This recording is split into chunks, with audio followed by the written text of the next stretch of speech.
Let's kick off. Thank you very much. Good afternoon, ladies and gentlemen. We are happy that we can meet face-to-face after a few or more than a dozen months of not seeing each other face-to-face. Let me begin that we are not going to talk about cybersecurity, business models, and mass. We are going to tell about history, about change, and about experience. Or else I should say about historical changes, trends, and experiences that are related to that. Dear President, dear ladies and gentlemen, thank you very much for the invitation to this historical conference. 20 years later, the Forum of Electronic Signature has changed into Trusted Economy Forum. And we hope it is changing in order to speak louder about trust services, that it is a new approach to new business, and it is about a new way of doing business. Electronic signature is not only a signature, it is a new culture of living within the digital world. It is a historical moment for me too.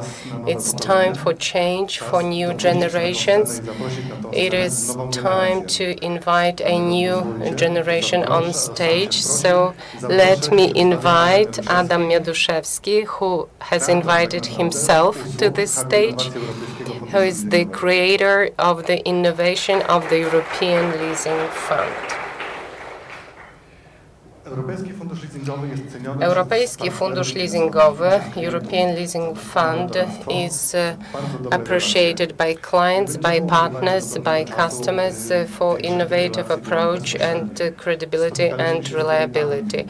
In the past, we met face-to-face in companies, in factories, or in our departments.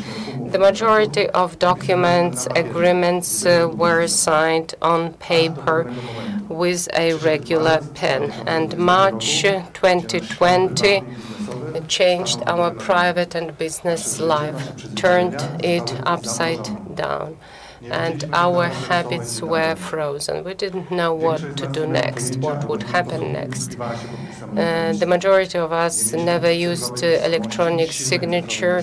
We didn't have e-identity processes, standards, or regulations were not in line with the new reality. And we faced a huge challenge, what to do in the paper-based world. Each of us was afraid of this pandemic situation. We were scared as well. We wanted to ensure business continuity for our organization and for our clients. And first, what we wanted to introduce was to diminish fear of the contact with a client and of our employee with a customer. So we decided to introduce the online communicator in order to sign lease agreements and to conclude agreements online. And it was the first step towards business continuity in order to sign agreements. But agreements were still on paper. The next milestone was to introduce the next piece to the puzzle, which was available on the market. In order to conclude lease contracts, some tools were available already in the market. And there were different experts working in different departments who were well qualified for certain types of solutions. And we wanted to limit the use of paper. Identification of the user, biometrics, and tools that made it possible to sign the agreement using the qualified electronic signature. Asseco provided us with signer solutions, which made it possible for our organization to sign agreements. We did it in huge numbers and simply sign on the part of the users. And it worked. We started signing agreements online. We helped our experts to get specialists in this area, and our customers also got new knowledge about qualified signature. They got acquainted with remote identification. Next milestone, we decided this works. Agreements are concluded. What can be done next?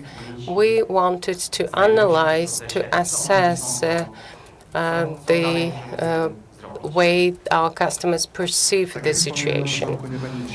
I mentioned in the beginning we're not going to focus on figures, on statistics, on normal distribution, although it is not a secret that normal distribution has been operational here as well. This slide is quite simple. You can see that this is the winter advertisement of ski slope, adaptation, innovation model slope. We all know that when we introduce a new product, a new service, to the market, there are some people who do it from scratch, and we say they are innovators. Over time, there's a group of people who follow those innovators, and these are the early followers. Then, sometime later, we get the biggest group, and that's the early or late majority, depending on which textbook you use. And there are people who are skeptical about it, and they either don't buy it at all, or they buy it late, and they're sometimes called conservatives or marauders. So let's have a look at what we had. After asking the people who concluded these agreements remotely, we saw that this was exactly along the curve. There were people who were happy about the process. I'm going to give you some examples in a moment, but there were also skeptics, and I'll tell you what we did about them as well. Now, we have some positive examples when people said, this is great, I don't need to go anywhere, I save a lot of time, I don't need to print the agreements, I don't need to order a courier service and send it to you, so the solution is great.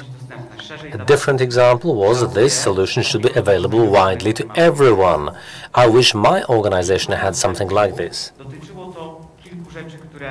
Now, the skeptics, this was about some things we wanted to improve later. For example, video identification.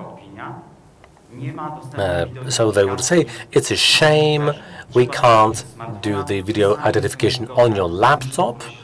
You have to use a smartphone. That's not very convenient. Sometimes I need to ask someone else to help me. Another example was, this is a nice process that you have here, but I'm the sort of person who likes to see another person face to face and talk to real people. And another very classic example, when people said, I'm afraid of giving my details online, I'm afraid of showing my ID card. So this is how we work on the process, on the basis of these opinions. We're trying to adapt the process to the needs of the users that come up during these studies. Now, our employees are another group that we need to care about, because we were changing our back-office processes. So we've also been listening to feedback from our employees to make sure that the processes are very good for them too. Now, Adam mentioned some of these experiences and thoughts and comments from customers and employees. I would like to draw your attention to another fact that could be a historical change. Now, we sometimes think that leasing is a difficult product. If someone takes out a leasing contract, they have to be a business person or a financial guy, someone who's been in business for a long time. They're certainly above 40 years of age. But 50% of people who take out leasing contracts are young business people, are the youngest generation. They are below 40. So when we design different services for them, we should remember about what sort of lifestyle they have and how they use digital devices and what their habits are, especially in terms of the digital world. Now, over the past 2 years, who of you have not connected to your family or office using video connections? Who hasn't ordered, a burger or a laptop and had it delivered to home? If, as an individual, I can search for a laptop, I can pay for it with a credit card or pay later and get the laptop delivered in 2 days, then why can't I do the exact same steps with leasing? And instead of paying for the laptop, get it delivered, but pay through a leasing contract. So we saw that our private experiences more and more translate into our requirements concerning financial services. Now, what we also need to take into account about how to build websites of this sort to make them stand out on the market. Let me give you some ideas or some main factors. First of all, it should be easy and convenient to use. If I want to use it on my mobile, I should be able to do it. If I want to use it on a laptop or a PC, I should be able to do it. If I would like to connect to a helpline using video connection, this should be possible, but I should also be able to switch the camera off and just have a chat window rather than a video connection. So all of these things have to be there, and these things should be accessible and easy. Now, it's out of question to have it only available 9 to 5. This has to be available 24/7. And another situation we want to avoid is like when you have a great purchasing process, but then when they want to change the order or add something or remove something or cancel, then the process suddenly fails. Again, this is out of the question. Now, this conference is about digital identity and digital signature. So it's worth emphasizing that this process has got to be 100% safe and secure. So we can't have a situation where some of the data or all of it is leaked.